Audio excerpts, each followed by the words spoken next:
क्या आपको काफ़ी ज़्यादा सियाटिका पेन एक्सपीरियंस होता है around your glutes and your hamstrings? If yes, then today we will learn one exercise to help you relieve this pain. Namaste, I am Yogini Juhi Kapoor and welcome to my channel. आज के video में मैं आप लोगों को sciatica से जुड़ी हुई एक ऐसी टेक्निक सिखाऊंगी जो बहुत इंस्टेंटली सियाटिका पेन से रिलीफ दे सकती है। अपनी खुद की स्टोरी शेयर करूंगी आपके साथ। पहले तो कुछ महीनों पहले मुझे सियाटिका का काफ़ी पेन रहने लगा था and this happened because of one injury which had occurred during my travel. और उस इंजुरी के चलते मुझे राइट हैमस्ट्रिंग और राइट ग्लूट मसल में इतना पेन रहने लगा कि जब भी मैं क्लास लेती थी एज अ योगा टीचर, क्योंकि प्रोफेशनली मैं एक योगा टीचर हूँ और दिन भर सिर्फ योगा ही सिखाती हूँ, और फॉरवर्ड बेंड्स करना मेरे लिए इम्पॉसिबल हो गया था। I show you. जब मैं फॉरवर्ड बेंड्स करती थी, कुछ इस तरह के पॉस्चर्स जब मैं करती थी, I used to experience very extreme pain in this region, और इस वजह से मुझे बड़ी मुश्किल होती थी कई बार डिमॉन्स्ट्रेट करने में, और ये काफ़ी हफ्तों तक चला।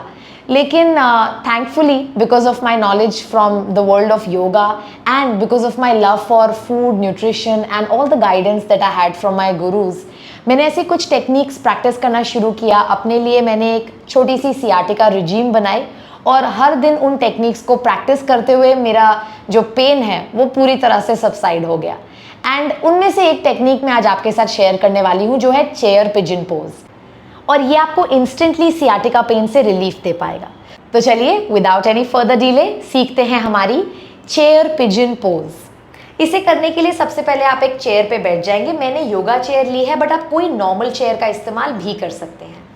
आप अपनी नीज को और एंकल्स को एक लाइन में रखेंगे और नीज और हिप्स को भी एक लाइन में रखेंगे, यानी नीज बाहर नहीं रहेंगी, बिल्कुल हिप्स के लाइन में रहेंगी, और एंकल्स अंदर या बाहर नहीं रहेंगे, बिल्कुल नीज के लाइन में रहेंगे। एक बार आपने ये अलाइनमेंट बना लिया, फिर आप अपने एंकल को ऑपोजिट थाई पर रख लीजिए। सो सबसे पहले left ankle on the right thigh. अब दोनों हाथों को अपने लेग पर रखेंगे और आगे की ओर पुश करेंगे with a long spine. Spine को ऐसे राउंड नहीं करना, बिल्कुल लंबी स्पाइन रखते हुए आगे की ओर जाएंगे और अपनी छाती को पुश करेंगे टूवर्ड्स द लेग। इस पोजीशन को बनाए रखेंगे फॉर अबाउट 10 to 15 seconds.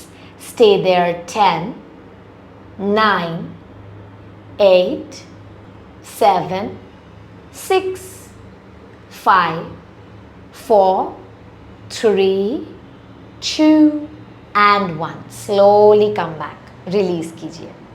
अब इस टेक्निक को आप और भी थोड़ा सा एडवांस कर सकते हैं। अगर आप इस टेक्निक में कंफर्टेबल हैं तो आप फॉरवर्ड बेंड करते हुए अपने हाथों को फ्लोर की तरफ ले जा सकते हैं और इसे फ्लोर को टच करा सकते हैं। इससे आप थोड़ा ज़्यादा स्ट्रेच और एक्टिवेशन एक्सपीरियंस करेंगे अपने outer hip, outer thigh region में। अब इस टेक्निक में आप कुछ और वेरिएशंस भी कर सकते हैं, जैसे आप एक ट्विस्ट में आ सकते हैं, कुछ इस तरह से हाथों को नमस्ते में लाएंगे और ऑपोजिट एल्बो को आप अपनी थाई पर रखेंगे और इस तरह से ट्विस्ट कर सकते हैं। सीलिंग की ओर देखेंगे, ट्विस्ट को एंजॉय करेंगे और इसी पोजीशन में बने रहेंगे। 10, 9, 8, 7, 6, 5, 4, 3, 2 and 1। वापस आ जाएंगे। अब हमारी ये जो आउटर थाई, आउटर वाला हिप रीजन है, ये थोड़ा सा स्ट्रेच आउट और ओपन अप हो गया है, तो अब हम वो एडवांस्ड वाली टेक्निक होल्ड करेंगे। हाथों को नीचे ले जाएंगे और बिल्कुल फ्लोर को टच कराएंगे, मेंटेन करेंगे पोजीशन। Stay there. 10, 9, 8, 7, 6, 5, 4, 3, 2 and 1। ऊपर आ जाएंगे और रिलीज करेंगे। तो हमने चेयर पिजन में 3 तरीके सीखे। पहला हमने सीखा hands on the knees and thigh and forward bend. दूसरा तरीका हमने सीखा एक ट्विस्ट बना सकते हैं, और तीसरा हम हाथों को फ्लोर की तरफ ले जा सकते हैं।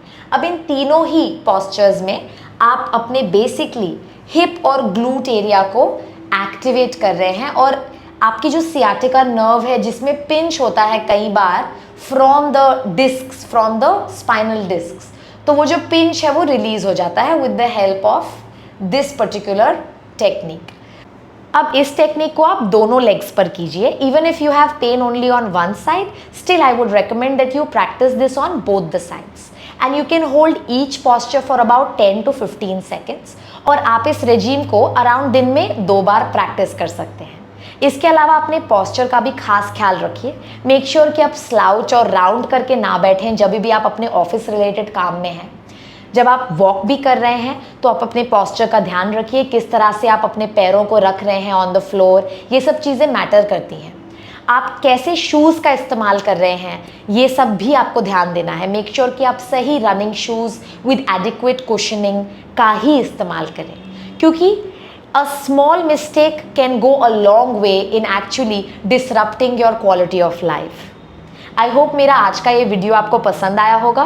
मैंने आपको सिर्फ एक लेग पर दिखाया है, पर आप जब प्रैक्टिस करेंगे तो दूसरी लेग पर भी करेंगे. कैप्शन में मैं कॉन्ट्राइंडिकेशंस मेंशन कर दूंगी. Don't forget to like, share and subscribe to my channel. Thank you so much for watching. नमस्ते. ओम नमः शिवाय.